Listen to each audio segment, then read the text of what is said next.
네, 옥터드 기초생물 시작하도록 하겠습니다. 자, 먼저 우리 수업을 시작하기 전에 제가 생물의 공부법에 대해 가지고 설명을 간단히 드리고 시작하도록 하겠습니다.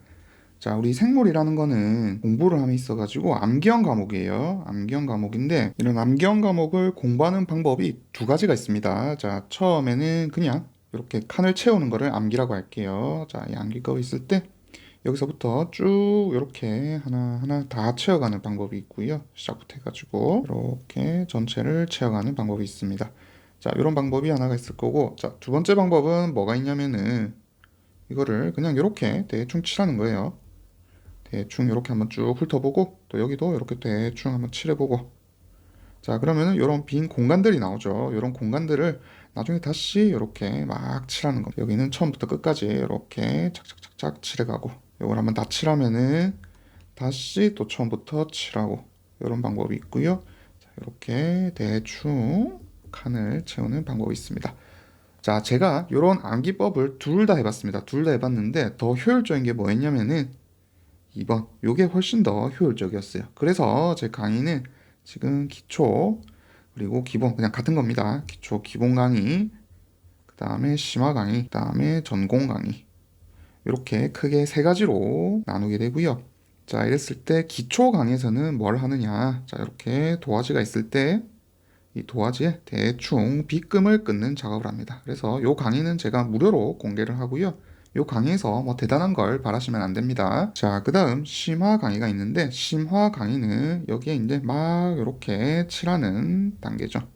조금 더 빠르게 이렇게 칠해가는 단계입니다. 그래서 심화에 들어가게 되면은 제가 조금 더 여러분들이 어려워할 만한 내용, 그리고 여기서 이제 기출이라든지 아니면은 실제 시험에 나올 만한 내용, 이런 내용들이 심화에서 가장 많이 나올 거고요. 자, 그 다음에 전공 있습니다. 요 전공 같은 경우에는 이제 여기 보이는, 눈에 보이는 이런 빈틈들을 다 채우는 거예요. 직접 채우는 과정을 하게 됩니다. 이게 제 전공 과정이고, 자, 요거는 임용 생물 이렇게 부르기도 할 겁니다. 자, 이거는 이미 제가 다 찍어 놨고요.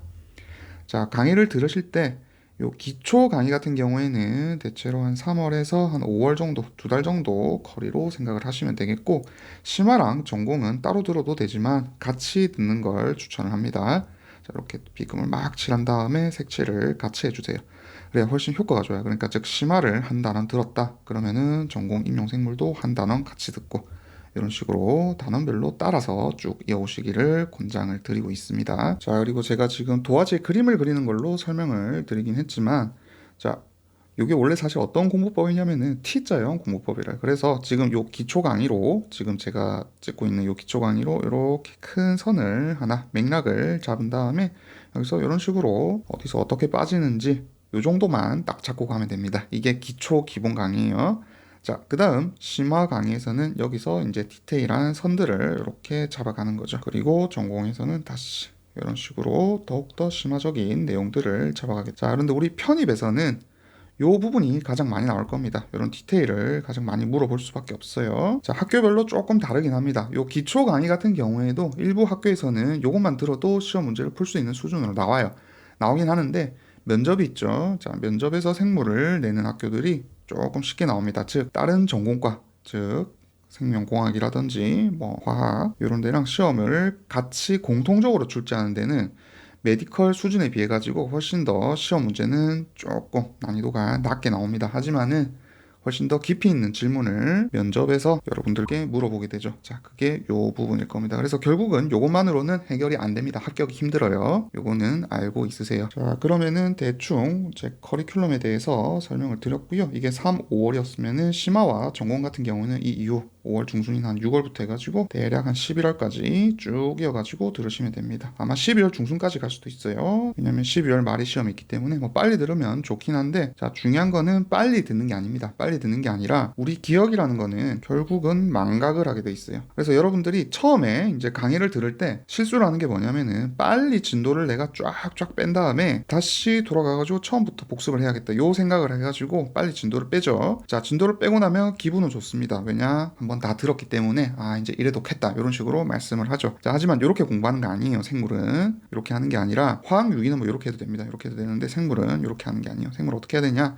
내가 오늘 강의를 예를 들어가지고 2시간을 들었다. 그럴 경우에는 자, 1시간 30분, 15분, 15분 이렇게 나눠가지고 공부를 하셔야 됩니다. 즉 복습을 하셔야 돼요. 즉 2시간 강의를 들었을 때 나머지 요 다 더한 게 2시간이죠. 2시간 동안은 복습을 해 주셔야 됩니다.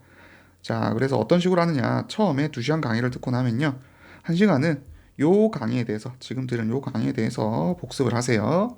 자, 복습을 하실 때에는 어렵지 않습니다. 그냥 제가 요런 내용들에 대해서 쭉 설명을 이제 드릴 건데 그거를 그냥 한번 쭉 보고 외우고 아 요게 요런 거였지 하고 이해만 하고 넘어가시면 돼요. 왜냐면 여러분들이 뭐 필기를 하시겠죠. 제 강의를 들으면서 필기본이 있으신 분들은 그냥 그거 보고 가시면 되고요. 그래서 이해를 하고 넘어가고 자, 그다음 30분. 자, 요거는 요 강의 복습하는 거 아니에요. 요 강의 복습하는 게 아니고 어제 들은 강의 있죠. 혹은 전에 들은 강의, 최근에 가장 최근에 들은 강의. 요 강의를 30분 동안 복습을 하시게 됩니다. 자, 그러면은 내가 지금 이해를 해놓은 상태입니다. 이해를 해놓은 상태에서 뭘 외워야 할지 여기에 대해서 이제 생각을 하면서 슬슬 머리를 적셔가듯 외우는 겁니다. 단 억지로 외울 필요는 없어요. 그냥 적셔가듯이 안 외워지면 때로 그냥 흘리면 됩니다. 자, 그렇게 복습을 하시고 요때는 이제 제대로 외워주셔야 됩니다. 자, 이때는 뭘 하느냐? 어제가 아니라 엊그제 본 강의. 자, 예를 들어 이게 지금 4단원 지금 뭐 나가고 있다 생각을 할게요. 자, 그러면은 이거는 3단원, 요거는 2단원이 되겠죠. 자, 요거를 복습을 합니다. 이때 이미 적시듯이 우리가 암기를 해놨기 때문에 자, 이때는 이제 제대로 암기를 해 주셔야 됩니다. 그래서 생명의 특징이 이렇게 7가지가 있었다. 그럴 경우에는 이 7가지를 달달달 외워주셔야겠죠. 규칙적인 정렬 구조, 에너지의 교환을 한다. 그리고 생장과 발달을 한다. 생식을 한다. 조절작용을 한다. 환경에 대해서 반응을 한다. 진화적 적응을 한다. 이런 식으로 제대로 이제 외워주시게 됩니다.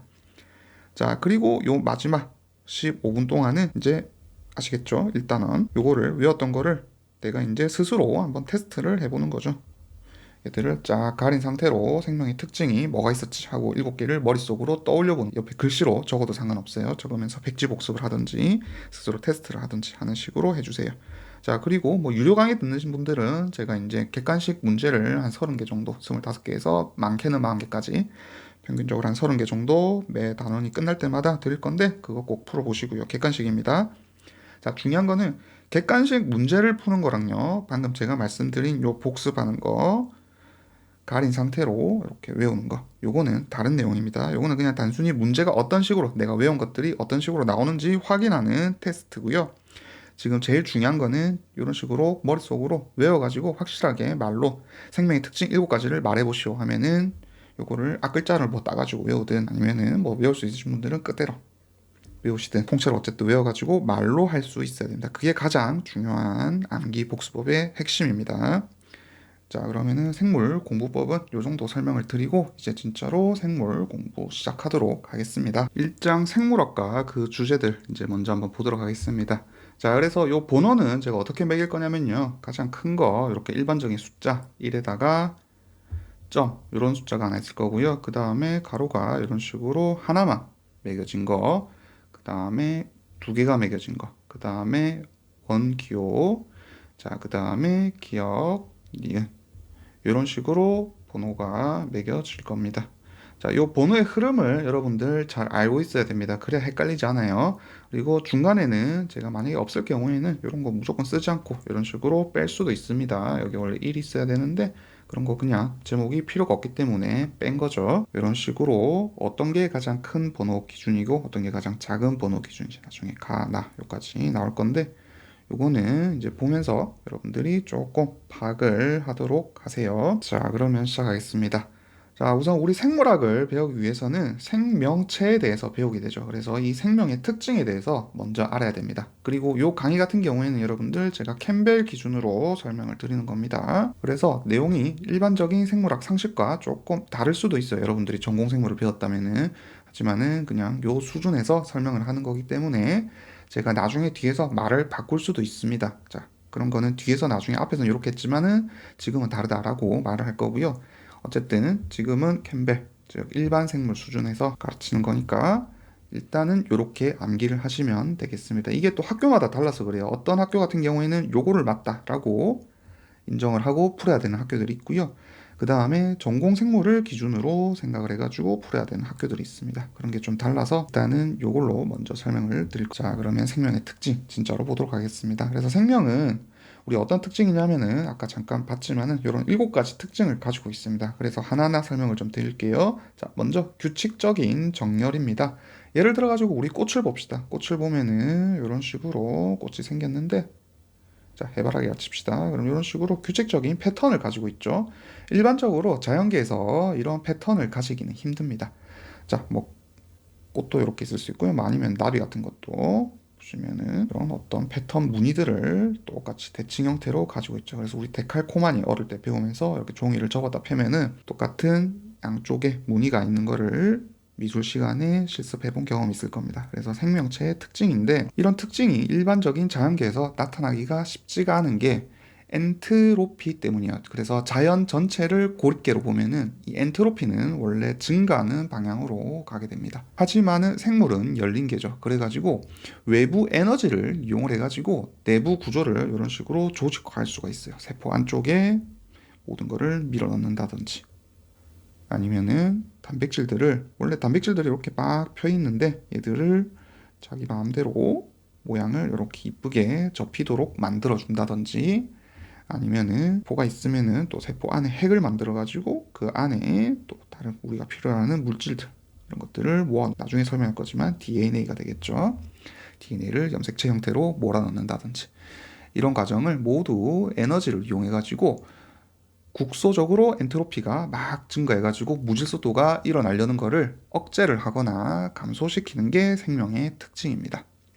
자, 하지만은 생물이랑 환경, 그러니까 이런 생물이 있지만은 이런 생물도 환경 속에서 살아가고 있죠. 그거를 모두 고려를 하게 되면은 이 개의, 이런 거를 전체를 개라고 하거든요. 이런 개의 엔트로피는 항상 증가하는 방향으로 가게 됩니다. 엔트로피는 무조건 증가합니다. 자, 엔트로피란 거는 뭐 별거 아니에요. 이거는 그냥 무질서도, 규칙적이지 않고 질서가 없이 어지러운 상황을 무질서도라고 하죠. 우리 방도 가만히 냅두면은 무질서도가 증가해가지고 막 어지럽히죠. 대신에 가끔씩 우리가 에너지를 들여가지고 청소를 깨끗하게 한 번씩 해주죠. 이런 거고, 특히 그 중에서 규칙적인 정렬 구조를 가지는 게 생명의 특징이다. 알고 있으시면 되겠습니다.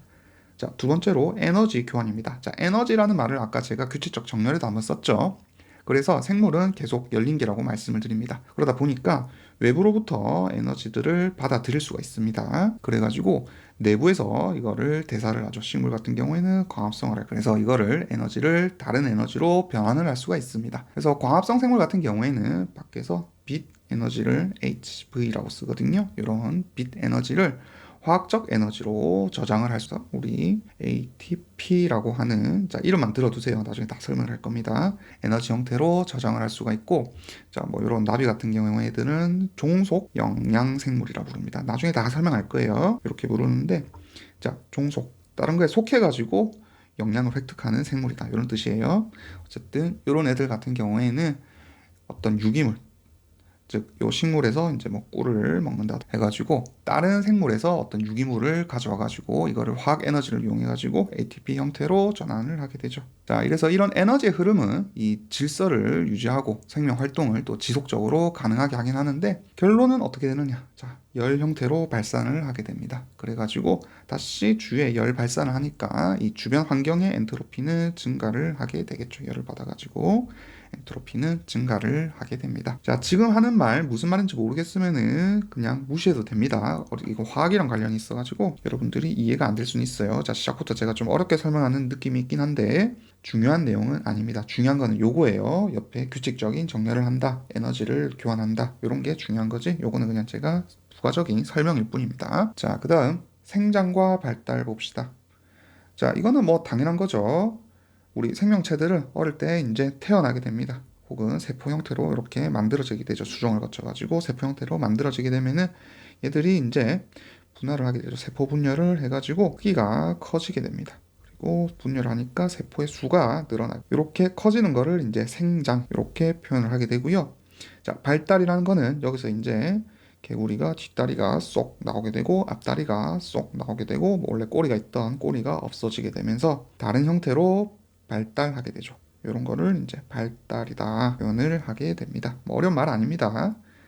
자, 그 다음 생식. 자, 일반적으로 우리 사물이 갑자기 자기 혼자서 두 배로 막 늘어나거나 복제를 하거나 하진 않죠. 컴퓨터 프로그램상 뭐 바이러스는 그런 걸 하지만은 인위적으로 만들어낸 거고요. 무생물들은 이런 일을 절대 하지 않습니다. 하지만 생명 같은 경우에는 번식을 통해 가지고 혹은 짝짓기 등을 통해 가지고 자기 자신의 유전자를 후 세대로 넘길 수가 있습니다. 자, 이때도 자기 자신의 유전자를 있는 그대로 넘겨주는 경우가 있고요.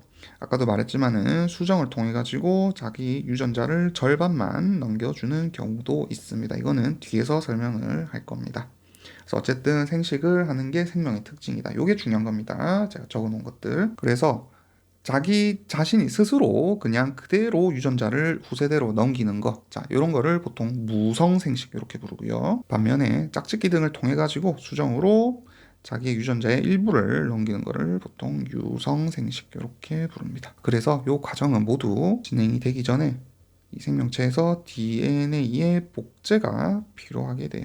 그래서 모든 생명체는 이 DNA를 넘겨주는 게 삶의 사명이다. 이렇게 생각을 하고 있으시면 되겠습니다. 그리고 DNA를 복제를 하고 이 DNA와 함께 이제 세포질 성분들도 일부를 넘겨주게 되죠. 그래서 생물체는 뭐 출합법이라든지 이분법 같은 걸 통해 가지고 자신이랑 유전적으로 동일하거나 아니면은 또 교배를 통해 가지고 유전의 절반을 가진 자식을 생산하게 됩니다. 자, 근데 이거는 무조건적인 건 아니에요. 무조건적인 건 아니지만은 대부분이 그렇다는 겁니다. 그래서 포함을 시키는 거예요. 대부분이 그러면은 자, 어떤 게 있냐면은 자, 일벌이라든지 일개미 이런 애들은 생식을 할 수가 없어요. 얘들은 암컷 개체들인데 자, 모두 자식을 생산하지는 못합니다. 자, 그 이유에 대해서는 나중에 이제 생태 단원에서 배우게 될 거고요. 이런 애들도 있지만 어쨌든 생식이 생명의 거의 대부분의 특징이다라는 거는 알고 있으시면 그리고 앞으로 돌아와서 제가 하나 빠뜨린 게 있어가지고 요것만 좀 설명을 하겠습니다. 자, 생장과 발달 과정을 함에 있어가지고 우리 발달은 이제 유전자의 발현이 이제 시간적, 공간적 조절로 세포가 아까 분화가 되는 거다 이렇게 제가 설명을 드렸는데 그때 이 두 과정, 생장과 발달 두 과정은 자발적인 변화가 아니에요. 가만히 놔두면은 에너지 투입 없이 일어나는 과정이 아닙니다. 그래가지고 에너지를 소비를 하고요. 다음에 효소 촉매 반응이 일어나게 됩니다. 이걸 통해 가지고 에너지를 투입해서 효소 촉매 반응을 통해 가지고 생장과 발달이 일어나는 비평형 과정이다. 요거는 조금 알아두시면 좋을 것 같습니다. 자, 그리고 나중에 효소도 제가 E라 쓸 거예요. 요거 영어로 효소를 엔자임 이렇게 부르는데 ENZYME 이래가지고 엔자임이라고 부르는데 앞글자 따가지고 얘도 E라고 적을 거고요. 에너지도 에너지는 알죠? E라고 앞으로 적을 겁니다. 자, 그 다음 아까 생식했고 조절 봅시다. 자, 조절 같은 경우에는 이 생물은 항상성이라는 걸 가져요. 말 그대로 항상 유지하려는 성질을 의미를 합니다. 자, 그래서 내부 환경을 능동적으로 조절을 할 수 있어야 항상 내 안의 상태를 유지를 할 수가 있겠죠. 그래서 보통 사람 같은 경우에는 예를 들어가지고 온도인 체온, 뭐 아니면은 혈당. 자, 혈당이라는 거는 혈중 당의 농도를 의미합니다. 자, 그 다음에 당 말고도 또 여러 가지 이온들의 농도 이런 것들을 조절을 하게 돼요. 그래가지고 이런 것들을 조절하는 과정이 이제 신경계 작용을 받는다 아니면은 내분비계 작용을 받는다든지 이거는 이제 뒤에서 배울 겁니다. 일단 그냥 필기만 하고 넘어가시면 됩니다. 아니면은 다른 세포 신호 전달 이런 걸로 이루어지게 되고요. 자, 제가 생물을 아까 앞에서 설명을 드릴 때 이런 식으로 하지 말고 대충 이렇게 하고 또 나중에 다시 채워라 했죠. 요게 지금 요런 거에 대한 설명이에요. 그래서 처음부터 요거를 다 하나하나 짚고 넘어가려면은 여러분들 외울 게 엄청 스트레스를 많이 받습니다. 그래서 대충 그냥 그런 게 있구나 하고 대충 이렇게 한번 넘어가시고 나중에 다시 요거를 자세히 배우면은 앞에 또 복습을 하게 되겠죠. 그때 요걸 보면 아, 그게 요 말이었구나 하고 넘어가시게 되는 겁니다. 자, 어쨌든 요런 조절 과정은 외부 조건이 이제 변하더라도 내부 상태 나의 몸속 안쪽 상태는 항상 일정하게 범위에서 유지하기 위한 에너지를 투입해가지고 조절하는 과정이다. 이렇게 알고 쓰시면 되겠습니다. 그래서 항상성이라는 거는 이게 절대적인 값을 유지하는 거 아니에요. 뭐 무조건 뭐 체온은 36.5도여야 한다는 아닙니다. 불어도하게 한 36.5도에서 뭐 사람이 한 40도까지는 그래도 살 수는 있죠. 이렇게 높으면 이제 이쪽으로 가려는 성질은 있지만은 요 사이 값을 맞춘다든지 하는 식으로 조절을 하게 됩니다. 자, 그 다음 6번 환경에 대한 반응 돼 있네요. 자, 그래서 생물은 우리 손가락을 찌르면 아프죠. 그리고 지금 여러분들 제 말을 듣고 있습니다. 그리고 화면을 보고 있죠. 이런 자극들을 감지를 하고 여기에 대해서 선택적으로 반응을 하게 됩니다. 여러분들이 만약에 집중을 하고 있으면은 주위에 시계가 째깍째깍하는 소리가 안 들릴 거고요. 제 말에 오롯이 집중을 한 상태로 공부를 하고 화면을 보겠죠. 하지만 집중을 안 한다면은 여러분들은 옆에 뭐 유튜브를 틀어놓고 쇼츠를 보고 있는다든지 하고 있을 겁니다. 자, 절대 그러시면 안 돼요. 공부할 때는 하나에만 집중을 꼭 하셔야 됩니다. 자, 그래서 어쨌든 우리는 생명체들은 화학적이거나 아니면은 물리적인 자극을 받게 됐을 때 수용체에 이제 단백질이라는 게 얘들을 인지를 하게 됩니다. 자, 요게 이제 막이라고 하는 건데 우리 아까 제가 세포를 잠깐 그렸죠. 자, 세포라는 단위가 있으면은 그 세포는 이런 막으로 둘러싸여 있고요. 자, 요 막에는 이런 식으로 이제 단백질들이 박혀 있습니다. 자, 단백질도 뭔지 나중에 다 할 거예요. 들이 박혀 있고 얘들이 이제 어떤 리간드라고 하는 물질을 얘들이 이제 인식을 하게 되는 거죠. 혹은 뭐 물리적인 자극도 인식을 할 수 있습니다. 자, 우리 소리 자극을 한번 예를 들어 봅시다. 자, 그러면은 귀가 이렇게 있고요. 우리 귀 속에 고막이 있는 건 다 알고 있죠. 자, 그러면은 제가 이렇게 말을 하게 되면은 이렇게 압력이 웅웅 하면서 전달이 돼가지고 고막을 떨리게 만들 겁니다. 자, 그러면은 요 고막에는 이제 우리 몸에서 가장 작은 뼈들이 이렇게 세 개가 있는데 이름은 뭐 나중에 배우도록 하고요. 뼈들이 이게 원래 달팽이관이라는 게 있어요. 이렇게 말려 있긴 한데 그들을 진동을 전달을 해주게 됩니다. 자, 그렇게 되면은 요 안쪽에 진동이 전달이 되겠죠. 그리고 요 안에는 이제 림프액이라는 게 가득 차 있습니다. 자, 그러면 요 림프액이 또 웅웅웅 하면서 떨리게 되겠죠. 그러면은 요게 이제 자극을 주게 되는 거예요. 그러면은 우리 몸에 있는 이 감각 세포들이 확대해가지고 그리게 되면 나중에 배울 겁니다. 그럴 필요 없어요.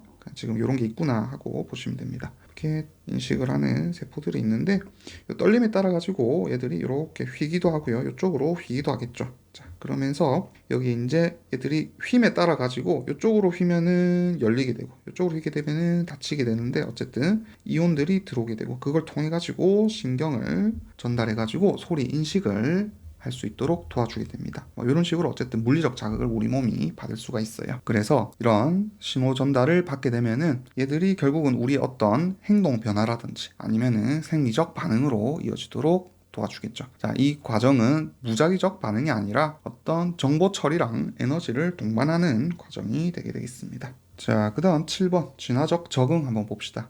자, 중요한 건 제가 이렇게 막 설명하는 내용들이 아니라 그냥 요 7개 외우는 겁니다. 요거에 대해서 제가 주절주절 떠들고 있는 거예요. 자, 진화적 적응은 뭐냐면 일단 진화에 대해 한번 얘기를 해봐야겠네요. 그래서 진화는 뭐 제가 종교적 이론 여기 아니에요. 그냥 요거 다 책에 있는 내용입니다. 그래서 설명을 드리는 거예요. 자, 그래서 진화는 지구 생명체에서 이제 인간이 알고 있는 것을 그냥 논리적으로 설명하는 개념입니다. 그래서 이런 진화는 어떤 나라는 한 사람의 개체 수준에서 일어나는 게 아니고요. 우리 여러 명이 이런 어떤 집단에서 수준에서 일어나는 거고 이런 사람들의 어떤 전체적인 유전 변이가 쌓여가지고 자연 선택으로 환경에 더 적합한 형질로 축적되는 게 진화라는 겁니다.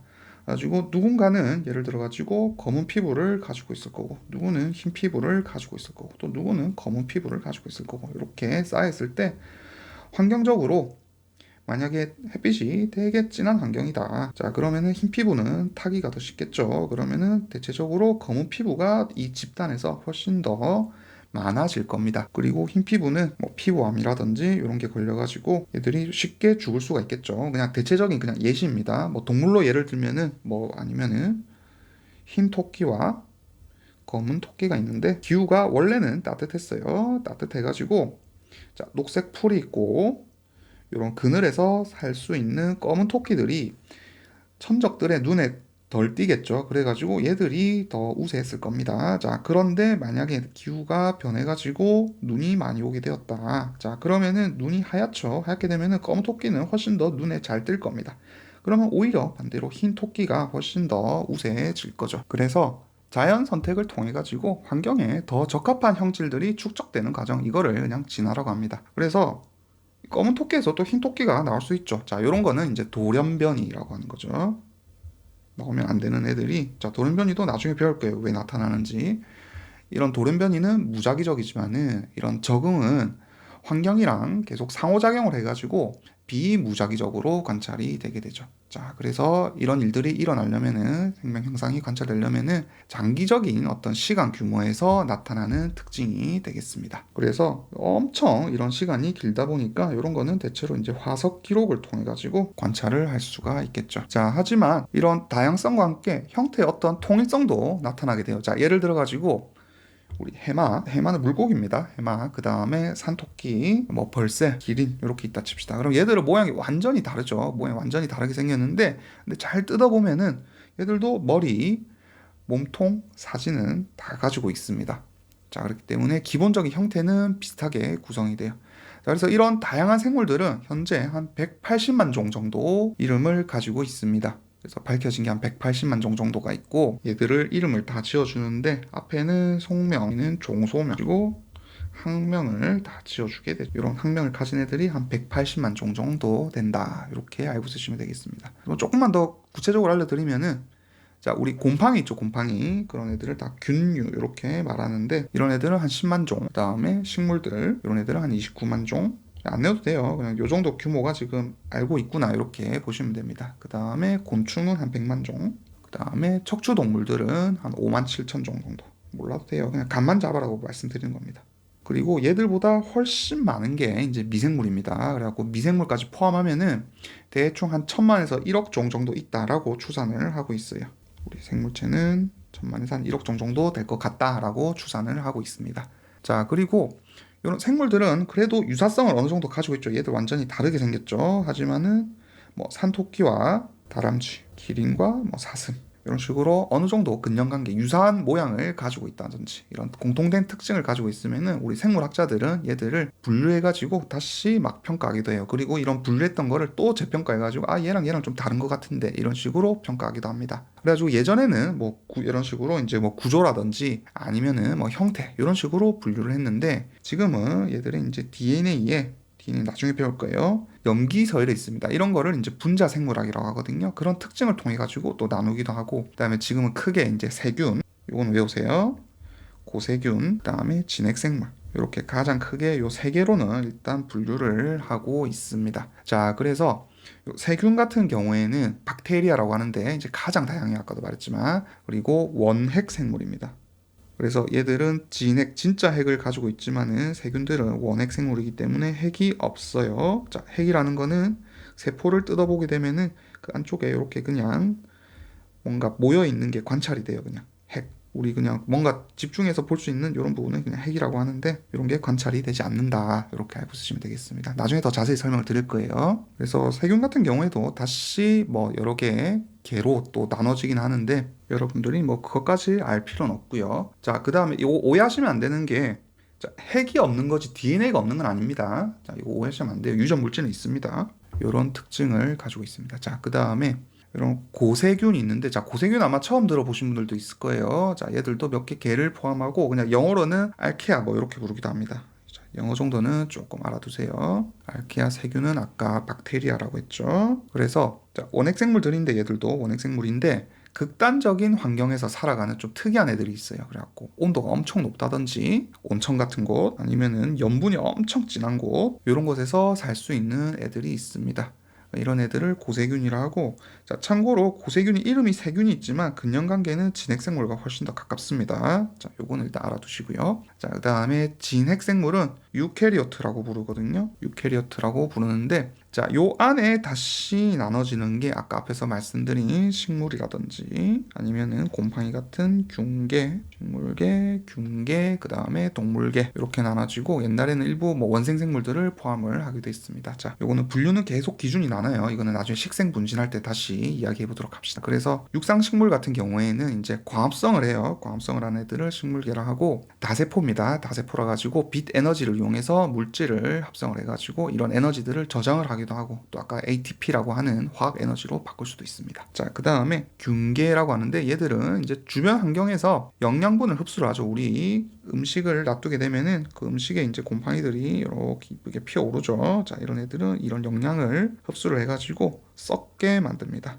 자, 썩었다 하죠. 그래서 얘들은 생태계에서 일종의 분해자 역할을 맡고 있는 게 균류들입니다. 자, 그 다음에 동물계가 있는데, 자, 동물계들은 다른 생물체들을 이제 섭취를 하죠. 식물 같은 거를 먹거나 다른 동물을 잡아먹거나 해가지고 에너지를 획득을 하는 애들을 동물 이렇게 부릅니다. 그리고 잠깐 뭐 제가 아까 원생생물 말했는데, 자, 원생생물은 옛날에는 아예 다른 애들로 묶었어요. 여기 하나의 다른 애들로 묶었는데, 자, 지금은 이제 DNA 기준을 통해 가지고 다시 여러 그룹으로 나눠지고 있어요. 그래서 이런 원생생물은 조금 분류가 애매합니다. 시험에 잘 안 나와요. 그래서 대부분은 단세포 생물이기도 한데 또 일부 다세포 생물도 있어요. 그래가지고 이런 진화적 유형관계를 계속 논의 중입니다. 그래서 뭐 원생 생물은 잘 몰라도 되고 요렇게는 알고 있자. 그리고 제가 방금 설명드린 요거를 3역 6계 이렇게 분류 체계라고 부르기도 하는데요. 자, 지금 보시면은 맨 처음에 이제 세균 있었죠. 세균을 이제 진정 세균계 이렇게 부릅니다. 고세균은 그냥 고세균계. 그 다음에 여기 아까 안쪽으로 나눠가지고 식물계, 균계, 동물계 나눴고 잠깐 설명드린 원생생물들이 있었죠. 그래서 원생생물계. 자, 이렇게 개가 하나, 고세균계 둘, 셋, 넷, 다섯, 여섯 개 나눴기 때문에 6개 이렇게 부르고요. 자, 이게 더 세부적인 겁니다. 세부적으로 6개라 하고 그 다음에 크게 그냥 세균역, 그 다음에 고세균역, 그 다음에 진핵생물역 이래 가지고 3역 이렇게 불러요. 그래서 이 3역 안에 6개가 나눠지는데 두 개는 똑같죠. 이름이 세균은 진정세균계, 고세균은 고세균계 하지만 진핵생물은 그 안에 세균계, 균계, 동물계, 원핵생물군계 이렇게 나눠진다. 요거는 그냥 좀 상식적으로 알고 있으시면 되겠습니다. 나중에 분류하면서 요건 다시 배울 거예요. 자, 그 다음 생물학적 구성의 단계들 한번 살펴보도록 합시다. 그래서 요 이 안쪽으로 이제 요거는 잡다한 설명이고요. 생물권, 생태계, 군집, 개체군 이렇게 나눠진다. 요거를 외우셔야 되는 겁니다. 자, 이런 포인트들을 계속 놓치면 안 돼요. 잡다한 설명이 휘둘리면 안 됩니다. 제가 설명을 하지만은 그런 설명보다는 이런 내용들이 훨씬 더 중요하다. 요걸 잡고 가세요. 자, 그래서 이런 생물학적 특성이 있을 때 이제 창발적 특성이라고 제가 이제 먼저 나타냈는데 이게 뭐냐면은 자, 맨 처음에 이제 분자라는 게 있습니다. 화학은 제가 설명을 좀 뺄게요. 어쨌든 분자라는 게 있는데 이 수준에서 점점 더 높은 수준으로 한 단계씩 올라갈 때마다 자, 바로 아래 단계에 없던 새로운 특성이나 아니면은 다른 특징들이 각 단계에서 이제 나타나게 되는 거. 이게 이제 창발적 특성이다. 새로 만들어진 거죠. 우리 창의성 할 때 그 창자입니다. 그런 것들이 발생을 하는 게 창발적 특성이다. 의미를 하게 됩니다. 자, 뭐 예를 들면은 그냥 무생물로 예를 들어볼게요. 예를 들어 꽃, 자전거 부품이 있으면은 요거 그냥 캠벨에 나온 얘기입니다. 자전거 부품이 있으면은 이게 아무것도 아니에요. 그냥 이런 상자 안에 뭐 나사도 있고 바퀴도 있고 철사도 있고 이런 게 아무것도 아니지만은 이거를 어떤 특정한 방식으로 조립을 하게 되면요. 처음에 이제 바퀴가 되었다가 그럼 굴러가겠죠. 얘 혼자서 굴러갈 수 있다가 나중에는 이런 바퀴 두 개가 있고요. 얘들을 이제 연결한 다음에 안장을 만들게 되고 핸들을 만들게 될 겁니다. 자, 그러면은 페달도 이제 달리게 될 거고 거기 이제 체인까지 연결이 되겠죠. 그러면은 사람이 앉아가지고 얘를 타고 이동을 할 수 있는 완전히 새로운 특징이 나타나게 되었죠. 자, 이런 거를 장발적 특성이라 부른다. 알고 쓰시면 되겠습니다. 그래서 생물 역시도요. 뭐 엽록소 다른 분자들을 막 그냥 시험관에 넣고 그냥 흔들어가지고 썩는다고 광합성이 일어나진 않아요. 자, 하지만은 온전한 식물 이파리 내에서는 광합성이 발생을 할 수가 있죠. 그래서 생물체만 이런 장발적 특성이 있는 건 아닙니다. 하지만은 생물의 어떤 특성은 장발적 특성을 가지고 있기 때문에 시스템 생물학이라는 거를 통해 가지고 상호작용을 이제 분석을 하는 거죠. 그래서 시스템 생물학이라는 거는 각 부분의 어떤 상호작용, 예를 들어 가지고 뭐 엽록소가 있을 거고요. 그다음에 뭐 안에 다시 이제 스트로마, 필라코이드 막 등등 기능적으로 구성되어 있는 부분들이 있을 텐데, 자, 이런 것들을 각각 얘들이 연결 지어 가지고 어떻게 얘들이 작용을 하는지 분석하는 거를 시스템 생물학이라 한다. 이런 거를 알고 있으시면 되겠습니다. 이런 게 그냥 시험에 나와요. 다음 중 이런 설명을 딱 주고요. 각 부분의 상호작용을 분석하는 시스템 연관문을 무엇이라 하는가 해가지고 무슨 학문 이렇게 막 나열한 다음에 정답 시스템 생물학. 요게 이제 편입의 시험 방식입니다. 자, 그 다음에 밑에 보시면은 환원주의 이렇게 나타나 있는데, 자, 이건 뭐냐면은 생명 형상이라는 게 이런 식으로 엄청 복잡하죠. 복잡하기 때문에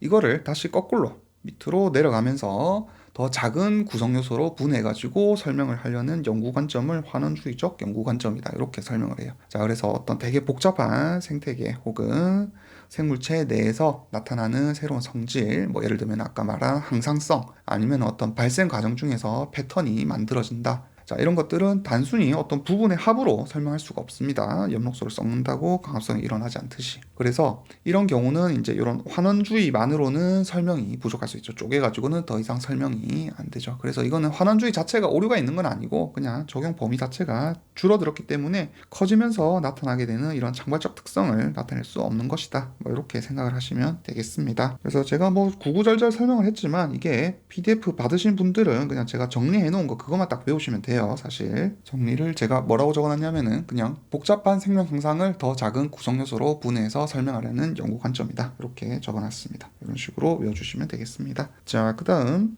생물권 봅시다. 그래서 이런 생물학적 구성 단계는 이게 중요하죠. 이제 생물권, 생태계, 군집, 개체군 이렇게 나눌 수가 있는데 자, 하나하나 뜯어봅시다. 자, 생물권이라는 거는 바이오스피어 이렇게 되어 있는데 자, 여기 오타가 있네요. H가 들어가야겠죠. 이런 건 수정해가지고 제가 넣어드리겠습니다. 이런 생물권들은 가장 상위 수준에 있죠. 제일 위에 있기 때문에 가장 상위 수준에서 생물학적 조직 단계라고 설명을 할 수가 있고요. 자, 지구상에는 이제 모든 생명체랑 그 다음에 이 생명체가 살고 있는 장소, 그러니까 장소라 하면은 뭐 육상, 물, 그 다음에 이런 땅뿐만 아니라 땅이나 물뿐만 아니라 어떤 공기도 포함하는 거예요. 그래서 고도가 높아진 이런 대기 다 포함을 하는 겁니다. 그 다음에 저 밑으로 여기가 물이라 하면은 바다가 있으면은 대양이 있겠죠. 이런 대양 아래 이제 바다까지 싹 다 포함을 하는 개념이 생물권입니다. 자, 그래서 지구상에 있는 모든 생태계를 합친 게 생물권이다. 이렇게 알수시면 되겠습니다. 자, 그 다음 생태계는 특정 지역에서 어떤 생물 군집들이 막 모여 있을 거예요. 생물들이 모여 있을 거고, 그 다음에 얘들을 이제 둘러싸고 있는 비생물적인 환경이 있겠죠. 상호작용하는 환경이 있는데 그런 거를 이제 다 합쳐가지고 생태계다 이렇게 부르게 됩니다. 그래서 그냥 특정 지역에 어떤 살고 있는 모든 생물종을 포함해가지고 뭐 토양, 물, 대기, 가스, 빛 이런 것들 이제 생물체랑 상호작용 엔지입니다. 상호작용하는 무생물을 모두 포함하는 개념이다 이렇게 보시면 되겠어요. 그래서 나중에 생태학 이래가지고 배우게 될 건데 보면은 뭐 초원, 뭐 아니면 사막, 아니면 뭐 산호초 이런 것들을 다 하나하나의 생태계라 부르죠. 이런 것들을 배우게 될 겁니다. 그래서 생태계는 크기에 제한은 없어요. 가지고 어떤 작은 연못이 있다. 그러면 이 연못 하나 자체도 생태계가 됩니다. 혹은 지구가 있다. 이 지구도 지구, 연못 각각의 생태계로 볼 수가 있습니다. 자, 그 다음에 제가 아까 생태계를 설명하면서 군집이란 내용을 설명을 잠깐 언급을 드렸죠. 그래서 군집은 어떤 같은 지역에 서식하는 서로 다른 종의 어떤 개체군들의 집합을 군집이라 합니다. 막 모여 있으면은 서로 다른 종들을 포함해가지고 얘들을 군집이라고 하죠. 그래서 예를 들어가지고 얘들은 경쟁이라든지 포식 또는 공생 이런 관계에 따라 가지고 어떤 군집의 구조를 결정할 수가 있어요. 그래서 군집은 이제 여기서부터 처음으로 생물적인 구성 요소에 들어가게 되는 거죠. 이런 거를 이제 보기에서 물어볼 수가 있는 겁니다. 자, 그 다음 개체군 봅시다. 자, 개체군은 같은 종에 속하면서 동일한 지역 그리고 동일한 시간까지 존재하는 개체들의 집단을 개체군이라는 거예요. 그래서 과거에 살았던 애들과 현재 사는 애들이 서로 과거가 멸종을 하고 없다. 그러면은 그거는 개체군으로 묶으면 안 됩니다. 동일한 시간까지 존재하는 개체들의 집단을 개체군이라 해요. 그래서 개체군들은 서로 번식을 통해 가지고 유전적으로 연결이 되어 있죠. 그래서 진화는 요 개체군 단위에서 수준에서 일어나게 됩니다. 이렇게 알고 쓰시면 되겠고요. 그 다음 생물 봅시다. 자, 이제 생물은 이런 생명체의 각각 개개를 의미하는 게 생물이라고 합니다. 자, 그래서 에너지의 교환이라든지 앞에서 말씀드렸던 뭐 항상성 유지라든지 성장과 발달이라든지 생식 같은 공통된 특성을 가진 존재를 생물이라 하죠. 그래서 모든 생물은 하나 이상의 세포를 가집니다. 세포가 하나 이상이에요. 그리고 이런 생물들은 열린 개이기 때문에 환경과 지속적으로 에너지나 물질 교환을 할 수 있는 특징을 가지고 있습니다. 생물은 맨 처음 제가 아까 설명드린 내용으로 퉁치도록 할게요. 자, 그 다음 기관입니다. 기관 해가지고 플러스 기관계까지 포함을 합시다.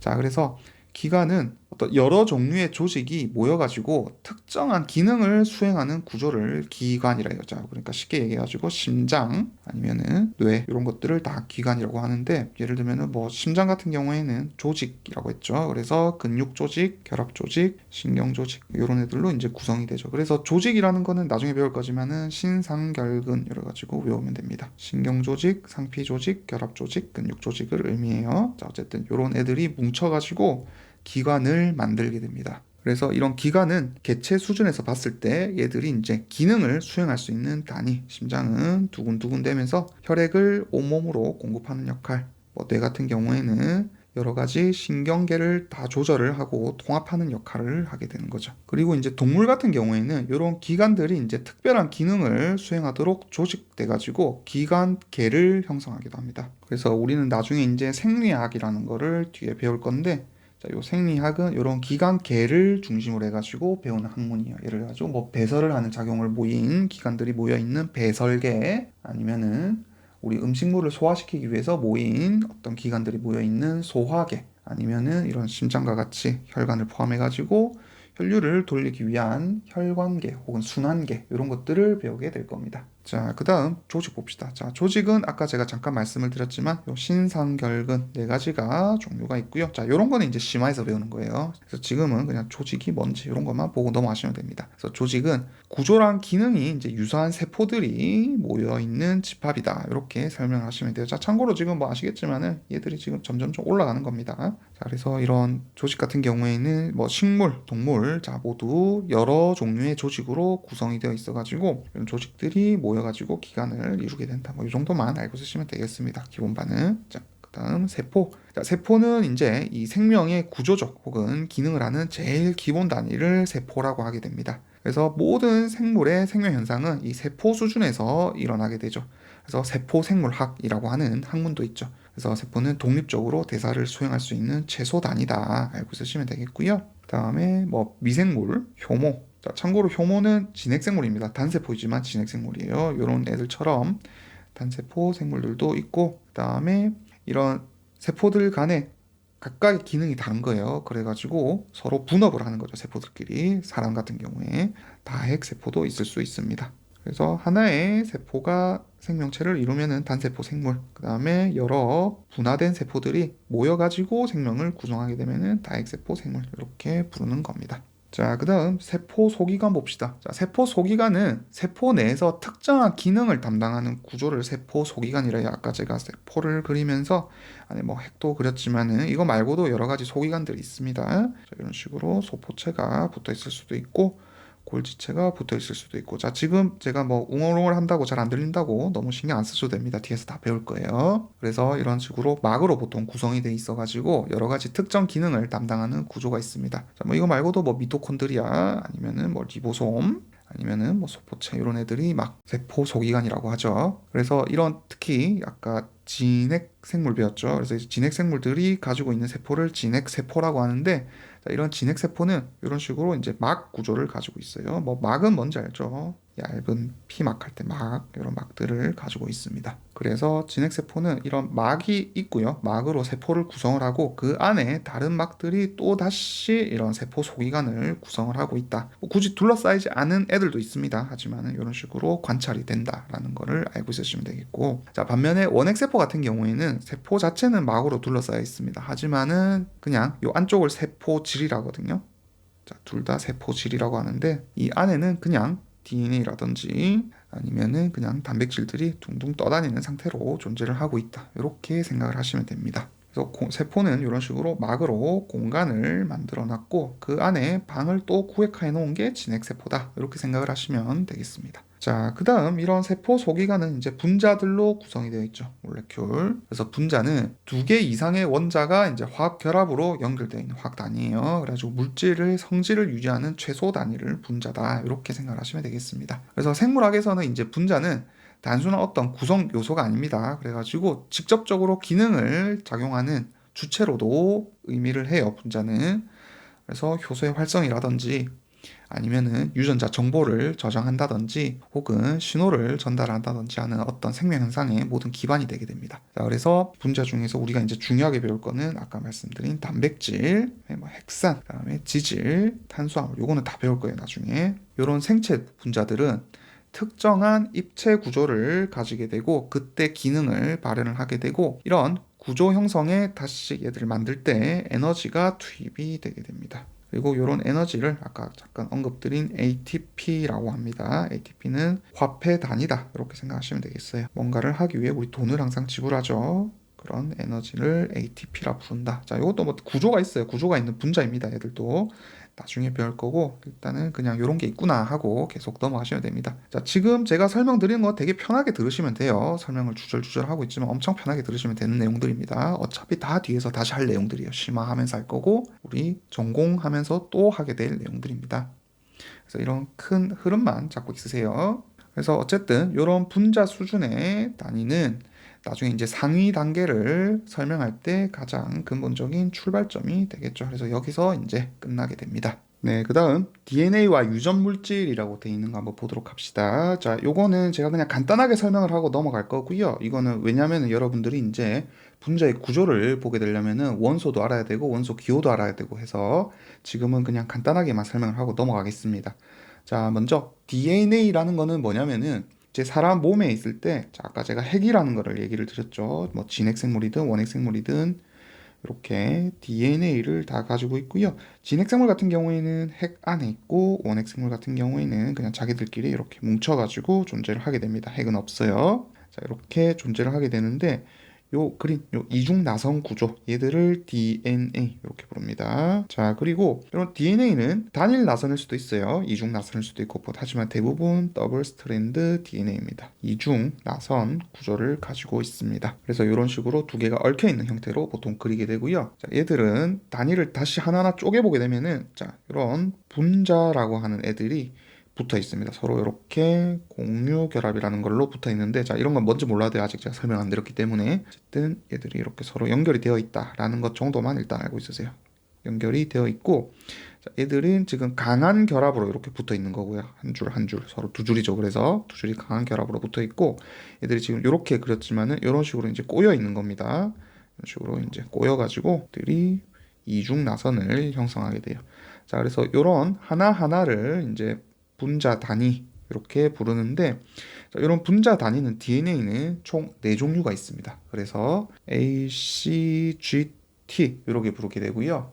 자, A는 아데닌, 그 다음에 C는 시토신, 자, 그 다음에 G는 구아닌, 자, 그 다음에 T는 티민 이렇게 부르게 돼요. 그래서 요 네 가지에 각각 하나가 이런 네 가지로 구성이 될 수가 있고요. 자, 얘들이 이제 여러 개가 이렇게 붙어 있습니다. 자, 그리고 얘들은 서로 이렇게 쌍을 이룰 수가 있어요. 각각 쌍을 이룰 수가 있고, 이렇게 쌍을 이루면은 약한 결합으로 얘들이 서로 이렇게 마주보게 됩니다. 그래서 항상 얘들이 올 수 있는 거는 정해져 있어요. 그래서 항상 아데닌 옆에는 티민이 오는 거고요. 반대로 티민 옆에는 아데닌이 오게 되고 시토신 옆에는 구아닌이 오게 되고 구아닌 옆에는 시토신이 오게 되죠. 그래서 A, C, G, T 이렇게 외우면 되겠습니다. 자, 그리고 제가 이렇게 선을 여기는 2개 그었고요. 여기는 3개 그었는데 뭐 나중에 배우겠지만 수소 결합이라는 걸로 얘들은 연결이 되게 됩니다. 자, 아직 수소 결합은 설명을 안 할 거예요. 뒤에서 다룰 겁니다. 자, 그런데 얘들은 수소 결합을 3개, 얘들은 2개 수소 결합을 가지고 있습니다. 그래서 3개 결합이 3개니까 훨씬 더 강한 결합을 가지겠죠. 자, 이 정도는 상식으로 조금 알고 갑시다. 그래서 아데닌과 티민은 약한 수소 결합, 시토신과 구아닌은 강한 수소 결합을 가지고 있습니다. 자, 그래서 얘들이 서로 이렇게 마주 보면서 이렇게 이중 나선 구조를 형성을 하게 됩니다. 이게 DNA예요.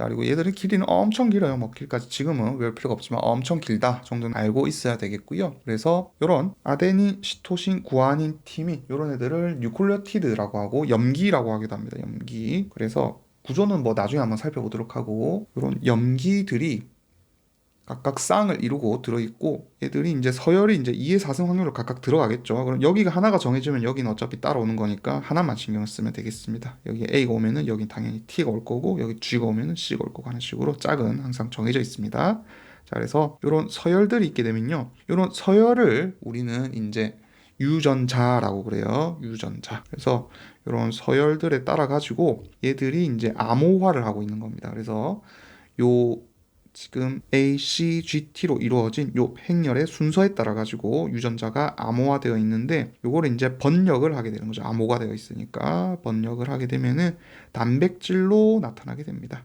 프로테인이라서 PTN이라 앞으로 제가 쓸 거예요. 단백질로 번역을 하게 됩니다. 자, 그리고 요 단계는 제가 그냥 중간에 생략을 했는데 사실 메신저 RNA라고 하는 놈이 중간에 한번 거치게 됩니다. 뭐 이거는 나중에 뒤에서 설명하지만 결론적으로 DNA는 나중에 전사를 거쳐서 메신저 RNA가 되고 메신저 RNA가 번역을 거쳐가지고 단백질이 된다. 이렇게 일단 알고 있으시면 돼요. 그래서 DNA가 나중에 최종적으로 단백질이 만들어진다. 이렇게 알고 있으시면 되겠습니다. 이거는 제가 반복을 할 거라 가지고 그냥 간단하게 이렇게만 설명을 하고 갈게요. 그래서 요 단위가 지금 요렇게 번역이 되는 부위가 요만큼 또 있을 수 있고요. 그냥 예를 든 겁니다. 여기는 번역이 안 되는 non coding 부위가 있어요. 번역이 안 되는 부위도 있을 수 있고, 그다음 다시 번역이 되는 부위가 있고, 그래서 이런 번역이 되는 부위들을 이제 암호화 부위, 그리고 유전자 이렇게 부르기도 하죠. 그리고 이런 유전자 같은 경우에는 지금 발현이 되는 부위가 보통 유전자라고 하고 비암호화 부위라 하죠. 이렇게 발현이 안 되는 부위를 비암호화 부위, 뭐 나중에 다 할 겁니다. 이렇게 부르는데, 자, 이런 부위는 그러면 쓸모가 없는 부위냐? 자, 그렇진 않다는 거예요. 쓸모 없는 부위가 아니라 이런 부위가 있어야 이런 암호화 부위가 번역이 될 수 있도록 도와주게 됩니다. 나중에 배울 겁니다. 그래서 단백질을 직접 코딩하고 있지는 않지만은 이런 부위가 있어야 이런 유전자 발현의 조절을 도와줄 수도 있고, 그 다음에 이런 DNA가 구조를 유지함에 있어가지고도 또 도와줄 수도 있고, 이런 필수적인 영역이다. 이렇게 알고 있으시면 되겠습니다. 그래서 이런 DNA 자체를 유전 물질이라 부른다. 이렇게 알고 있으시면 되겠고, DNA 구성 물질은 방금 다 했죠. 아데닌, 시토신, 구아닌, 팀과 같은 염기들이 구성을 하고 있고, 자, 뭐 요것도 잠깐 설명을 드릴게요. 자, 염기, 그 다음에 뉴클레오티드라고 아까 제가 얘기를 드렸죠. 그 다음에 뉴클레오사이드, 요런 말을 나중에 하게 될 겁니다. 그래서 아직 우리 분자 구조를 안 배웠기 때문에 제가 이게 설명하기가 조금 애매한데 간단하게만 설명을 드릴게요.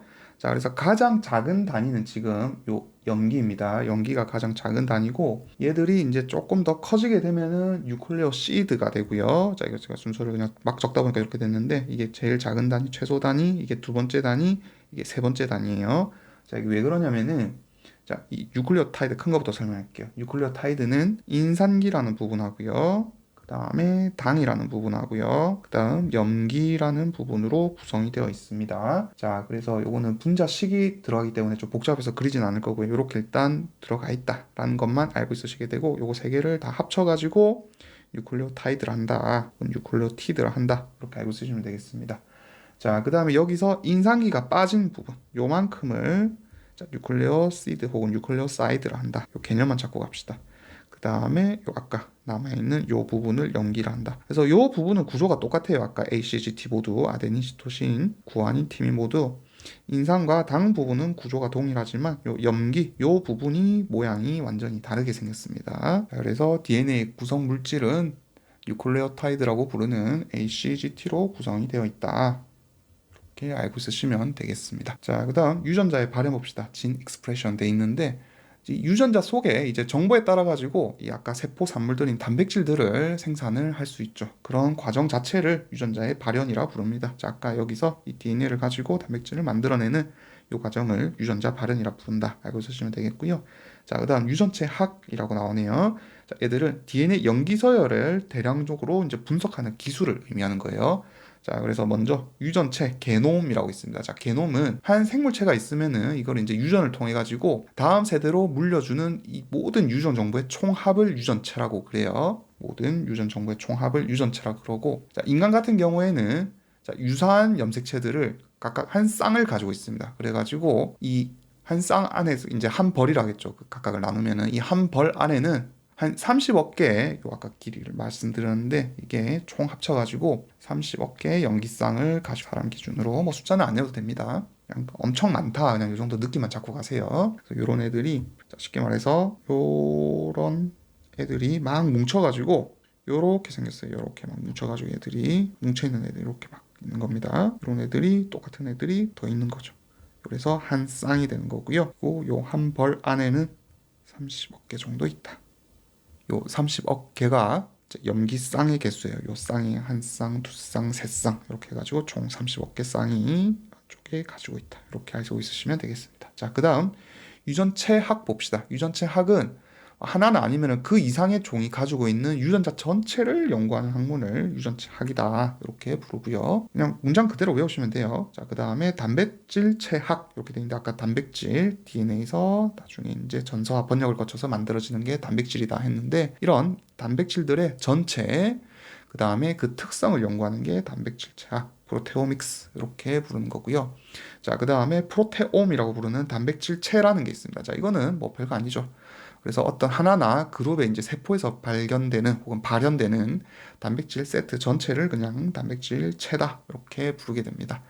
자, 그 다음에 생물 정보학이라는 게 있습니다. 바이오 인포메틱스. 여기도 오타가 났네요. 자, 여기 두 개 바꿔주시고요. 자, 얘들은 자, 대량의 어떤 분석 기술로 가지고 이제 얻은 데이터들을 체계화해 가지고 DNA에 의해 가지고 암호화된 모든 단백질하고 그 다음에 번역되지 않은 RNA 활동이 이제 어떻게 세포 전체 생물에서 조율되는지 밝히는 학문인데, 자, 말이 어렵죠. 그래서 아까 제가 RNA는 뭐라 했냐면은 여기서 DNA가 RNA를 거친 다음에 단백질로 만들어진다 했습니다. 자, 왜냐하면은 우리 몸의 이 DNA는 매우 귀해요. 그리고 여러 벌 있으면 안 됩니다. 각각 세트로 이렇게 맞춰가지고 항상 존재를 해야 돼요. 그런데 여기서 직접적으로 우리가 단백질을 만들어내게 되면은 자, 얘들이 돌연변이가 생기거나 하면은 위험하겠죠. 그렇기 때문에 중간에 하나의 사본을 만드는 겁니다. 사본을 만들어 가지고 요걸 이용해 가지고 단백질을 만들어내고 애들은 금방 다시 분해시켜 버려요. 자, 이런 중간 물질을 이제 RNA다 이렇게 생각을 하면 돼요. 그래서 앞에 제가 mRNA 붙였죠. 이게 메신저의 약자거든요. 자, 그래서 메신저 역할을 하는 RNA다 해가지고 중간에 RNA라는 걸 거치게 됩니다. 자, 그래서 이런 DNA가 요 RNA로 만들어지게 되는데 요 RNA가 전부 다 단백질로 만들어지는 거 아니에요. 요 RNA 자체들도 나중에 또 어떤 역할을 하게 됩니다. 이건 뒤에서 배울 거고요. 그래서 이런 RNA들이라든지 아니면은 이런 만들어진 단백질들이 세포 내에서 어떻게 이제 활동을 하고 조율이 되는지 그런 거를 연구하는 거를 생물 정보학이라 부른다. 이렇게 알고 있으시면 되겠습니다. 자, 그 다음 3번 생물계의 상호작용 보도록 합시다. 자, 보시면은 생산자, 소비자, 분해자 이렇게 되어 있죠. 이거는 앞에서 제가 다 설명을 드렸던 내용입니다. 그래서 생물은 계속 반복하는 거예요. 반복하면서 이제 어떻게든 머릿속에 자주 보면서 익숙하게 만들어가지고 외우게 되는 거죠. 자, 그래서 생산자는 뭐다? 아까 태양 에너지를 광합성을 이용해 가지고 포도당 할 때 이런 당들을 만들어내요. 그래가지고 이런 양분 속의 에너지를 이용해서 화학 에너지로 ATP와 같은 화학 에너지로 만들어내는 애들을 생산자라 한다. 출처는 어디다? 태양 에너지. 얘들을 생산자라 하고요. 쉽게 말해서 식물이죠. 자, 그다음 소비자는 그냥 동물이라 했습니다. 아까 그래서 이런 생산자나 다른 또 소비자들을 섭취하는 생물 종들을 소비자라 부르고요. 컨슈머. 자, 분해자는 아까 말한 균류들, 즉 세균이나 아니면 곰팡이 같은 애들, 자, 이런 애들이 죽은 생물체들을 분해해가지고 환경으로 이제 돌려보내는 거죠. 그래가지고 애들이 영양 덩어리로 다시 바꾸게 됩니다. 죽은 애들을 분해해가지고 영양소로 분해하게 되고 이런 영양을 다시 생산자인 식물이 흡수를 해가지고 화학 에너지를 만들 때 보조적인 양분으로 사용을 하게 되겠죠. 자, 그 다음 4번 봅시다. 생물체 내에 상호작용되어 있는데, 자, 분자 수준에서 상호작용 하나 되어 있고요. 그 다음에 음성 대먹임과 양성 대먹임 되어 있습니다. 자, 요 분자 수준의 상호작용이 요 두 가지를 나타내는 건데 뭐냐 하면은 어떤 대먹임 작용, 피드백이죠. 요걸 통해 가지고 반응물이 생성물이 되는 과정, 반응을 하는 반응 물질이 생성물, 그 결과물이 되게 되는데 요 과정을 이제 조절하는 거를 분자 수준의 상호작용이라 합니다. 자, 그래서 대먹임이 뭐냐면은 자, 음성 대먹임과 양성 대먹임 두 가지로 나누는데 자, 이때 보통 효소가 작용을 하게 돼요. 효소란 애들이 반응 속도를 이거를 조절을 하게 됩니다. 뒤에서 또 할 내용입니다. 자, 그래서 생성물이 만들어지거나 아니면은 생성물과 함께 부사적인 플러스 알파가 만들어졌을 때 뭐 생성물이든 플러스 알파든 얘들이 요 과정을 이제 조절을 하게 되는 거죠. 그래서 요 반응이 나타나게 되면은 요 과정을 이제 잘 일어나지 않도록 막아줄 수가 있겠죠. 자, 이 막는 거를 음성 대먹이랍니다. 반응이 나타나게 되면은 얘들이 만약에 계속 활동을 하게 되면은 쌓이게 되겠죠. 생성물들이 막 쌓이면은 좋지 않은 영향을 또 나타낼 수가 있을 겁니다. 그런 거를 막아내기 위해서 음성적으로 조절하는 거를 음성 대먹임 혹은 네가티브 피드백 이렇게 말해요. 자, 대표적으로 우리 몸에 혈당 조절이 있습니다. 자, 당은 필요하죠. 에너지로 쓰기 때문에. 하지만은 당이 너무 과해지게 되면은 이거는 또 당뇨와 같은 문제를 일으킬 수 있겠죠. 그래서 우리 몸에 당이 부족하면은 글리코겐이라고 하는 당들이 모여 있는 집합 덩어리 또 분자가 있어요. 자, 얘들을 분해해 가지고 원래 포도당으로 바꾸게 됩니다. 하지만 얘들이 너무 많다. 그러면은 뭐 포도당이든 아니면 ATP든 이런 에너지 산물들이 늘어나게 되겠죠. 자, 그러면은 얘들이 이 중간 과정을 억제를 하게 돼요. 자, 그러면은 포도당이 점점 감소를 하겠죠. 없어지니까 얘는 소모를 할 거고 이 과정은 일어나지 않을 테니까 이런 거를 음성 피드백이라 합니다. 자, 그 다음에 양성 데모김 혹은 파지티브 피드백 이런 게 있는데 이거는 반대예요. 음성 데모김이 훨씬 더 많이 나타납니다. 훨씬 더 많이 나타나고 양성 데모김은 거의 일어나지 않아요. 그래서 대표적으로 이런 거는 이제 혈액 응고 과정이 있습니다. 자, 요거는 뭐 먼저 설명 안 해도 되겠죠. 양성 데모기라는 거는 말 그대로 거꾸로예요. 최종 산물이 나타나게 되면은 이런 것들이 더더욱 자기 자신을 촉진시키는 현상을 양성 데모기라 합니다. 자, 혈액 응고 과정 이런 게 대표적인 양성 데모기입니다. 왜냐하면은 자, 상처가 났습니다. 피부가 있는데 상처가 났어요. 그래서 혈관에서 피가 막 터져 나옵니다. 자, 그러면 어떻게 해요? 얘들을 막아야겠죠. 자, 막아야 되는데 이거를 막을 때 조금 막았다고 끝나면 안 되겠죠. 그래갖고 더 막 딱지가 앉을 때까지 계속해서 막을 수 있도록 도와주게 돼요. 우리 몸은 그런 작용이 있습니다. 나중에 배울 거예요. 효소작용 다 배울 건데 이런 과정은 양성 데모긴 과정으로 일어난다라고 기본반에서는 이 정도만 알고 있으시면 되겠습니다. 자, 그 다음 생태계 상호작용 봅시다. 그래서 우리 아까 생물체가 살아감이 있어가지고 사람을 그렸지만 동물이라고 칩시다. 꼬리가 달리면 동물이 되겠죠. 이런 동물들이 뭐 살아감이 있어가지고 환경도 얘들에게 영향을 충분히 줄 수 있다. 그리고 다른 동물들도 서로 간에 영향을 주고받는다. 이렇게 말씀을 드렸습니다. 그래서 얘들이 사는 장소를 선택을 한다. 이렇게 했을 때 여러 가지 영향을 줄 수가 있어요. 예를 들어 가지고 기후, 클리메이트. 기후 같은 경우에는 온도나 강수량 이런 것들이 영향을 줄 수도 있을 거고요. 그 다음에 뭐 빛이라든지, 그 다음에 영양 물질 이런 애들도 강한 영향을 얘들이 사는데 미칠 수가 있겠죠. 자, 그래서 어떤 먹이가 많은 곳, 그런 곳에서는 얘들이 막 서로 뭉쳐 살 겁니다. 뭉쳐 살 거고, 만약에 먹이가 듬섬 발견이 된다. 그럼 얘들이 여기 한 마리, 뭐 여기 한 마리, 여기 한 마리, 이런 식으로 있을 수도 있겠죠. 만약에 얘들이 서로 이렇게 뭉쳐가지고 따닥따닥 붙어 살면은 또 서로 간에 또 영향을 주고받을 수가 있을 겁니다. 자, 이런 거를 다 생태학이라고 하는 거예요. 생태학은 그리고 제가 기본 강의에서는 하지 않을 겁니다. 요거는 그냥 한 번에 퉁쳐가지고 나중에 전공생물에서 모두 다 할 거예요. 즉 유료 강의입니다. 그래서 간단하게만 좀 설명을 하고 갈게요. 자, 생태학도 종류가 여러 개 있어요. 그래가지고 이런 생물학적인 개체 수준에서 연구를 하기도 하고 그 다음에 어떤 환경까지 영향을 받는 수준에서도 연구를 하는데 자, 그냥 단순히 개체 수준에서 연구를 하는 게 이제 개체 생태학. 그래서 어떤 동물들이 어떻게 뭐 자신의 짝을 선택을 한다든지 아니면은 어떤 식으로 생리적으로 살아간다든지 어떻게 행동한다든지 뭐 생물의 구조는 어떻다든지 이런 걸 보는 게 개체 생태학 이렇게 부르고요.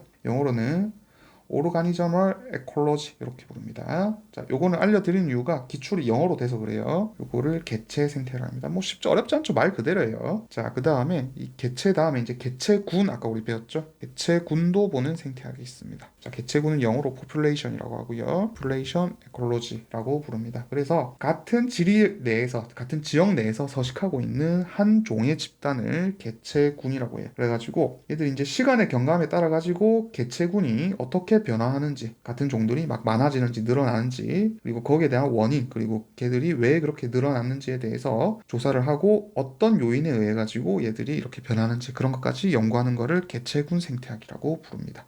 자, 그 다음에 군집 생태학이라는 게 있어요. 자, 군집 생태학은 뭐냐면 영어로 커뮤니티 에콜로지라고 그럽니다. 자, 그래서 군집이라는 것 자체가 이제 한 특정 지역 내에 서식하는 모든 종을 말이야. 아까 개체군은 한 종을 의미했고 군집은 여러 종을 의미합니다. 모든 종의 집단을 의미합니다. 그래서 이런 군집 생태학 같은 경우에는 그러니까 뭐 서로 누가 누굴 잡아먹는 포식 아니면은 서로 이렇게 네 먹지 마, 네 먹지 마 하면서 이루는 경쟁 이런 모든 종 간의 상호작용이 군집 구조랑 조직에 어떤 영향을 미치는지 연구하는 것 그런 거를 군집 생태학 이렇게 부릅니다. 자, 그 다음에 생태계 생태학이라는 게 있어요. 에코시스템 에콜로지라고 합니다. 생태계 생태학 영어로 에코시스템 에콜로지 이렇게 부르는데 자, 일단 생태계라는 거는 아까도 잠깐 말씀을 드렸지만은 한 특정 지역 내에서 모든 종의 군집 그 다음에 걔들이 상호작용하는 물리적인 환경까지 다 포함하는 것을 생태계라고 말씀을 드렸습니다. 그래서 생태계 생태학은 이런 생물과 환경 간의 어떤 에너지 흐름, 그 다음에 어떤 화학적인 순환 관계 이런 거를 보는 거를 생태계 생태학이라 한다. 말씀을 드릴 수 있고요. 자, 그 다음에 경관 생태학이라는 게 있습니다. 자, 경관이라는 거는 랜드스케이프, 바다는 시스케이프 이렇게 부르기도 해요. 이런 것들은 이제 생태계들이 맞닿아가지고 이루어지는 어떤 모자이크를 의미합니다. 경관 딱 멀리서 봤을 때 굵직굵직하게 경관들이 막 보이겠죠. 이런 거를 랜드스케이프라고 하는데, 자, 쉽게 말해가지고 경관 생태학이라 하면은 이 다수의 생태계에서 이제 걸쳐져 있는 어떤 에너지, 그 다음에 물질, 그 다음에 어떤 생물들의 교환을 제어하는 어떤 요인들, 그런 것들을 전부 살펴보는 거를 그냥 경관 생태학이라 한다. 알고 있으시면 되겠습니다. 설명이 좀 추상적인 것 같아갖고 예를 들면은, 자, 여기 호수가 있다 칩시다. 호수가 있고 여기 육지가 있다 칩시다. 자, 그러면은 이 육상 생태계가 있겠죠. 이 육상 생태계에서 어떤 영향이 있을 때 얘들이 막 호수로 이렇게 흘러 들어갈 수가 있을 거예요. 그러면은 이런 호수로 흘러 들어가는 어떤 영향들이 어떤 생물들, 이렇게 호수에 살고 있는 생물들에게 어느 정도 영향을 미치고 있는가, 이런 걸 살펴보는 게 이제 경관 생태학이다. 이렇게 생각을 하시면 되겠습니다. 뭐 위에 것도 예를 들어보면은 뭐 생태계, 생태학 이런 거는, 자, 예를 들었고 수상 생태계가 있다 칩시다. 수생 생태계가 있다 칩시다. 자, 이랬을 때 여기에 여러 가지 환경 요인에 의해 가지고 이 수생 생태계에 살고 있는 식물성 플랑크톤들이 광합성을 할 수가 있겠죠. 이런 광합성을 하는 생산성에 영향을 미치는 요인들, 이런 거를 보는 걸 이제 생태계, 생태학 이렇게 말할 거고요. 그다음에 요게 좀 헷갈릴 수 있어요. 아까 개체군 생태학하고 군집 생태학이 있었는데, 자, 군집은 모든 종들의 개체 집단이라 했어요. 자, 그렇기 때문에 어떤 뭐 숲이 있다 칩시다. 숲이 있을 때 이 숲에서 어떤 요인들이 이 숲을 구성하는 종의 다양성에 영향을 미치는 것인가, 이런 거를 이제 군집 생태학이라고 하고요. 자, 반면에 그냥 호수가 있을 때 새들이 그냥 모여 산다고 칩시다. 자, 새들이, 나무 아니요, 새입니다. 새들이 이렇게 모여 살고 있을 때 어떤 환경 요인들이 얘들이 짝짓기 하는 어떤 번식률 이런 거에 영향을 미치는가, 이런 거 보는 걸 이제 개체군 생태학 한 종만 봤죠. 자, 그 다음에 개체 생태학은 이런 한 개체가 있을 때, 아까 이런 뭐 새가 있다 칩시다. 새가 있을 때, 자, 얘가 얘 입장에서 어떻게 누구를 왜 선택하는지를 살펴보는 거예요. 자, 그거를 개체 생태학이라고 합니다. 자, 그 다음에 이제 마지막으로 지구 생태학이라는 게 있습니다. 지구 생태학. 자, 얘들은 뭐냐면은 어떻게 이제 에너지라든지 아니면 어떤 물질 같은 게 생물권에 살고 있는 이 생물들의 기능이랑 분포에 전체적인 영향을 주는지 조사하는 거를 지구 생태학이래요. 자, 영어로는 글로벌 에콜로지랍니다. 그래서 지구가 있을 때 이 지구 위에 대기의 흐름이 생기겠죠. 대기의 흐름이 이렇게 막 생긴다 칩시다.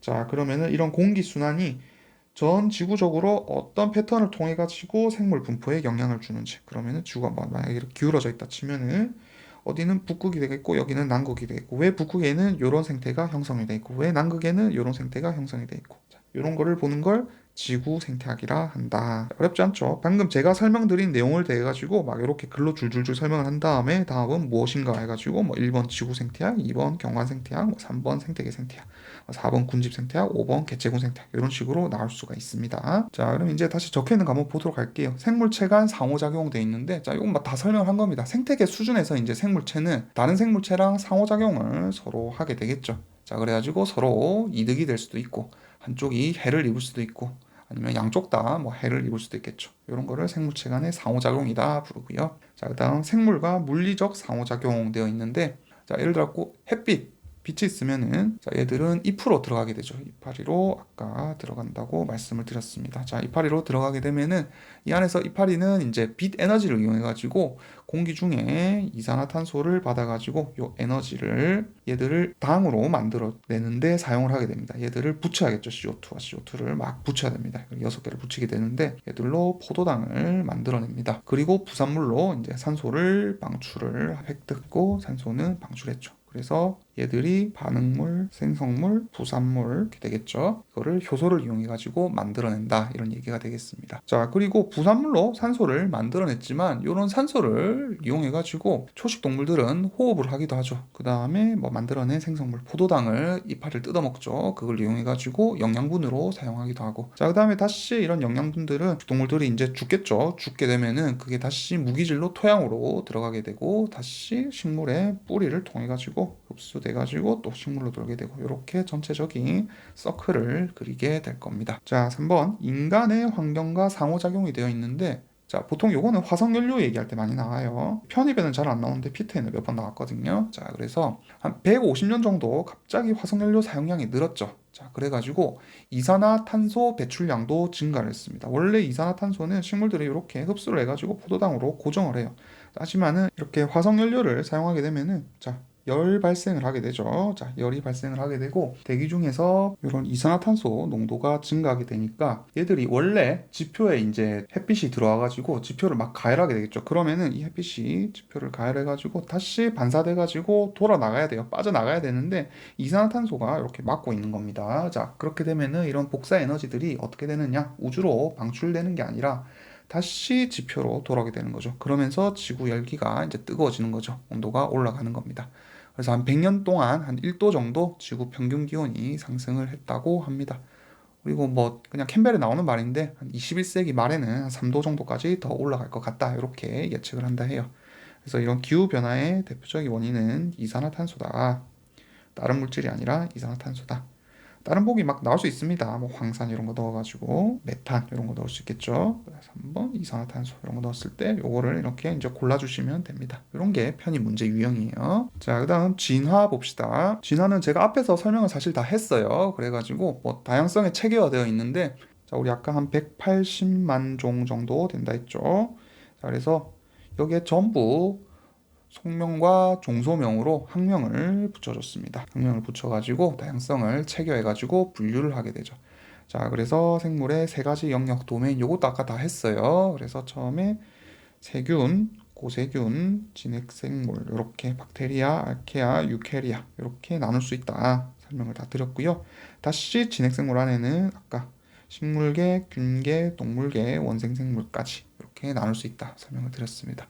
그래서 고세균은 극단적인 지구상 환경에서 생존하는 애들, 그 다음에 진핵생물은 이렇게 네 가지가 있는데, 뭐 식물계는 특히 육상식물을 주로 의미를 하고요. 광합성을 수행하는 다세포생물, 그 다음에 균계는 아까 유기물을 분해해가지고 영양원을 흡수하는 애들, 동물계야 뭐 잘 알 거고요. 다른 생물체를 섭식하는 다세포생물. 자, 그 다음에 원생생물 같은 경우에는 아까도 말했지만은 다른 도메인으로 묶였는데 지금은 이제 DNA를 바탕으로 해가지고 DNA 증거를 바탕으로 해가지고 오히려 식물, 균계, 동물계 여기랑 더 유형 관계가 가깝다 이렇게 밝혀져가지고 이쪽에 넣고는 있는데 걔가 아직 논의 중이에요. 논의 중이기 때문에 시험은 안 나올 것 같다. 자, 요 정도만 정확하게 알고 있으시면 되겠습니다. 자, 그 다음 우리 이제 과학적 탐구 요걸 한번 살펴봅시다. 우리 이제 과학을 하기 위해서는 실험을 하죠. 실험을 해가지고 가설을 세우고 그 가설이 맞는지 아닌지 확인하는 작업을 하게 됩니다. 자, 그래서 먼저 과학적인 탐구 방법은 귀납적 탐구 방법과 연역적 방법이 있어요. 그래서 먼저 귀납적 탐구 방법은 뭐냐면은, 자, 하나의 경험을 했어요. 근데 또 다른 경험을 하니까 요건 또 요래. 또 그 다음에 요런 경험을 하니까 또 요건 요래. 자, 그랬을 때 요거를 모두 합치는 겁니다. 합쳐가지고 여기에 이제 공통적인 요소가 있어가지고 합리적으로 예를 들어 아주 까마귀를 관찰하니까 까맣더라, 까맣더라, 까맣더라. 그럼 모든 까마귀는 까맣구나. 요런 거를 귀납적 탐구라고요. 이게 이제 사실 다윈의 진화론이 이렇게 나왔죠. 귀납적 탐구법으로 나온 게 진화론입니다. 이거는 시험에 나올 만한 내용은 아닌데 그냥 간단하게 설명을 드리면, 다윈이 이제 비그로를 타고 갈라파고스 제도에 가가지고 이제 연구를 했죠. 그래가지고 핀치 새라고 하는 새 부리를 이제 확인을 해보는 겁니다. 자, 그랬더니 종마다 서로 다른 같은 섬 안인데도 불구하고요. 그리고 같은 이런 군도 안임에도 불구하고 여기서는 부리가 짧고 여기서는 부리가 길고 이런 것들을 이제 발견을 한 거예요. 자, 그래서 이게 얘들이 사는 곳의 환경에 따라 가지고 어떤 자원이 제한이 되어 있는 겁니다. 그러다 보니까 종마다 서로 같은 핀치새임에도 불구하고 종마다 서로 다른 식으로 발달을 해왔구나, 진화를 해왔구나. 요거를 이제 기납적으로 여기도 관찰, 여기도 관찰, 여기도 관찰을 해보니까 알게 된 거죠. 그래서 종마다 변이가 존재를 한다. 이거는 환경에 따라 가지고 생물은 진화할 수 있다. 이렇게 다윈이 진화론을 만들어낸 겁니다. 이걸 이제 기납적 탐구고요. 자, 일반적으로 과학은 연역적 방법에 의해 가지고 하게 됩니다. 자, 연역적 방법은 뭐냐면은 어떤 사실을 하나를 관찰을 하는 겁니다. 관찰을 하게 되면은 거기에 대해 가지고 가설을 설정을 하게 되죠. 가설을 설정한 다음에 체계적으로 아까 말했지만은 검증을 해가지고 결론을 도출하는 겁니다. 자, 요게 이제 가장 대표적인 게 예시가 파스테르가 이제 탄저병 백신 개발할 때 써먹은 방법이죠. 자, 그래서 원래 이제 탄저병은 바실러스 안트라시스라고 하는 세균이 있습니다. 자, 요거는 뭐 나중에 어차피 외우게 될 거니까 지금 외워줘도 상관없을 것 같아요. 바실러스 안트라시스라고 하는 세균이 있는데, 바실러스 균이 이제 탄저병을 일으키는데 이거는 미리 알려져 있었어요. 이미 알려져 있었어. 얘들이 탄저병을 일으킨다고 알려져 있었습니다. 자, 그래서 가설을 이제 설정을 한 거죠. 그래서 만약에 현상 관찰을 요걸로 한 거고요.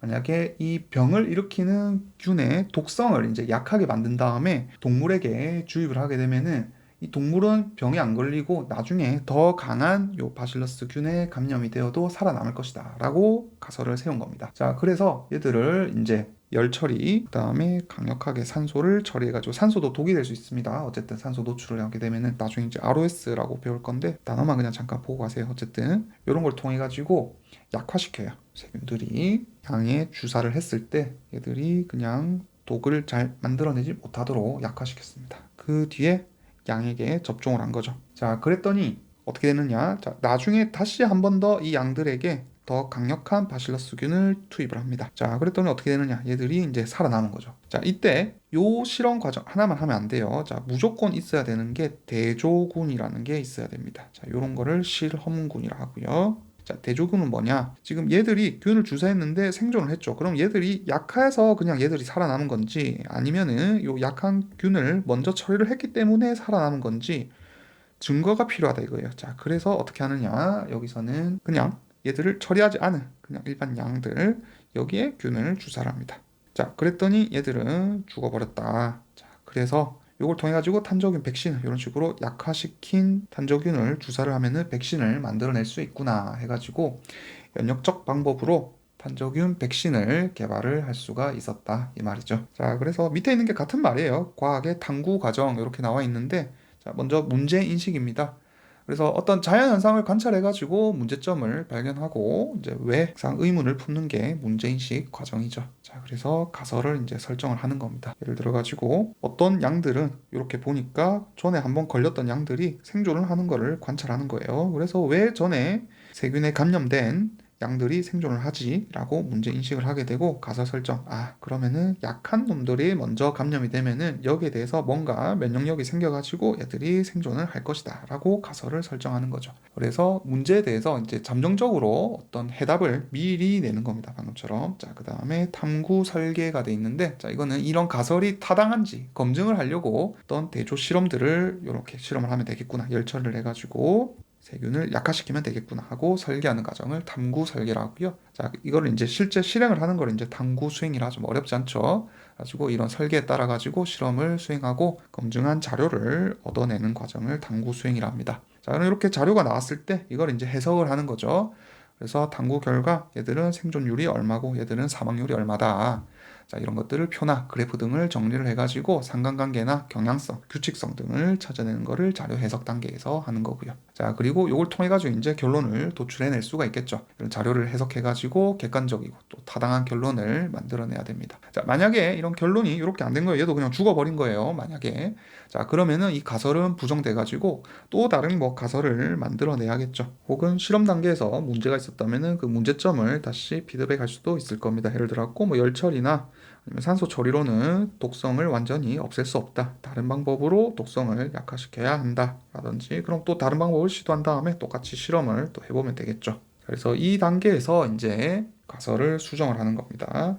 이쪽으로 넘어가는 거예요. 요겁니다. 요런 거는 이제 시험 나올 수 있어요. 자, 그 다음에 마지막으로 이제 일반화 되어 있는데, 일반화는 이제 보편적이고 어떤 포괄적인 법칙을 이끌어내는 과정을 일반화라 하죠. 그래가지고 만약에 이제 도출된 결론이 일반화까지 다 이루어졌다. 그러면은 이제 학설이나 법칙으로 인정을 받을 수 있게 됩니다. 그래서 가설은 관찰을 통해 가지고 어떤 제기된 문제를 설명할 수 있고요. 그 다음에 어떤 새로운 사실을 예측할 수 있는 게 가설이어야 합니다. 자, 그럼 이런 탐구 설계를 하는 과정에 있어가지고 유의사항이 있어요. 자, 어떤 사항이 있느냐? 자, 반드시 대조 실험이 있어야 합니다. 아까도 제가 설명을 드렸죠. 그래서 대조군과 실험군을 두 가지를 두고 대조 실험을 해야 돼요. 즉, 대조군은 검증하려고 하는 조건을 변경을 안 한 상태로 어떤 기준을 가지게 되는 집단을 대조군이라 하고요. 자, 실험군 같은 경우에는 가설에서 이제 알아보려고 하던 요인을 변경하거나 혹은 뭐 제거를 하거나 독성을 제거했죠. 이런 식으로 한 집단을 실험군이라고 합니다. 자, 그 다음에 변인이라는 게 있습니다. 자, 변인은 그냥 변수예요. 그래서 독립변인, 조작변인, 통제변인 이런 게 있고요. 그 다음에 다시 종속변인 이렇게 있습니다. 그래서 이거 숫자를 잘 보세요. 독립변인 안에 조작변인과 통제변인이 있고요. 그 다음에 독립변인은 종속변인과 같은 그룹인 겁니다. 자, 이렇게 들어가는 거예요. 그래서 아까 설명을 드려볼게요. 독립변인이 뭐냐면은 이 어떤 실험 결과에 영향을 미칠 수 있는 변수들을 독립변인이라 합니다. 그래서 내가 가설을 검증하기 위해서 의도적으로 변화시킨 거 있죠. 아까 독성을 제거한 거 이런 것들을 이제 조작변인 이렇게 부르고요. 자, 그 다음에 그 외에 이제 실험 결과에 영향을 줄 수 있는 다른 요소들이 있을 겁니다. 세균의 뭐 양이라든지 뭐 몇 마리 이상 있어야 된다든지 이런 식으로 실험 기간 동안 동일하게 조건을 갖춰야 되는 것들이 있어요. 그런 것들은 또 통제 변인 이렇게 부릅니다. 그래서 내가 조작을 하는 거 변인 중에서 그다음 이런 변인 중에서 조작을 하지 않고 가만히 냅둬야 되는 거 이런 거를 통제 변인 이렇게 부르고요. 걔들은 다 독립 변인 안에 속하는 겁니다. 자, 반면에 종속 변인이 있는데 얘들은 조작 변인을 이제 변화를 시키는 거죠. 얘들을 변화를 시키니까 실험 결과에서 어떻게 종속적으로 따라가지고 바뀌는 애들이 있어요. 자, 그런 결과들을 종속 변인이다 이렇게 표현을 합니다. 자, 그래서 변인 안에는 독립 변인과 종속 변인 크게 이렇게 두 가지로 나눌 수 있고, 다시 이 독립 변인 안에는 조작 변인과 통제 변인이 있다. 조작 변인은 내가 마음대로 조작을 하는 거, 요게 원인일 것이다 생각을 하는 거. 통제 변인은 얘를 건드리면은 실험 결과와 상관없이 뭔가 바뀌게 되는 거예요. 내 의도와 상관없이, 가설과 상관없이 바뀌게 되는 애들을 통제 변인이라 한다. 이렇게 설명할 수가 있습니다. 자, 그래서 1장은 요 정도 하고 끝내도록 하고요. 자, 계속 2장 이어가지고 설명 들으시면 되겠습니다. 수고하셨습니다.